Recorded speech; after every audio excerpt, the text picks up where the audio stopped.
સુરેન્દ્રનગરના ચુડા તાલુકાનું કંથારિયા ગામ, જ્યાં જુગારકાંડને લઈ પીઆઈ, પીએસઆઈ અને કોન્સ્ટેબલને સસ્પેન્ડ કરી દેવામાં આવ્યા. કંથારિયા ગામમાં હરપાલસિંહ રાણા જુગારનો અડ્ડો ચલાવતો હતો. એલસીબીની ટીમે દરોડો પાડીને 2 મહિલા સહિત 6 આરોપીને જુગાર રમતા ઝડપી લીધા. જુગારધામમાંથી બિયરના બારટીન પણ મળી આવ્યા હતા.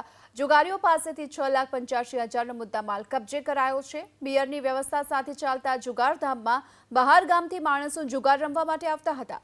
આ વાતની જાણ સ્થાનિક પોલીસને ન હોય તે વાત ગળે નથી ઉતરી રહી. સ્થાનિક પોલીસની શંકાસ્પદ ભૂમિકાને લઈ જિલ્લા પોલીસ વડાએ ફરજમાં બેદરકારી દાખવનાર ચુડા પોલીસ સ્ટેશનના પીઆઈ એમઆર શેઠ, પીએસઆઈ એચએસ જાડેજા અને આ સાથે કોન્સ્ટેબલ કરણસિંહ ભાટિયાને સસ્પેન્ડ કરી દેવામાં આવ્યા.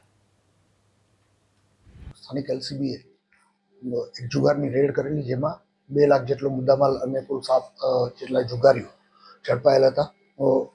આ જુગારનો કેસ એલસીબીએ શોધી કાઢેલ હતો અને સ્થાનિક પોલીસ શોધી શકવામાં નિષ્ફળ રહેલ, જે તેમની પ્રાથમિક કામગીરી હોય, ફરજ પ્રત્યે ઉદાસીનતા દાખવેલ હોય, તેમને તાત્કાલિક અસરથી ચુડા પોલીસ સ્ટેશનના પીઆઈ, પીએસઆઈ જાડેજા તેમજ એક પોલીસ કોન્સ્ટેબલને ફરજ મોકૂફ કરી તેમના વિરુદ્ધ ખાતા રાહે કાર્યવાહી કરવા તજવીજ ચાલુ છે.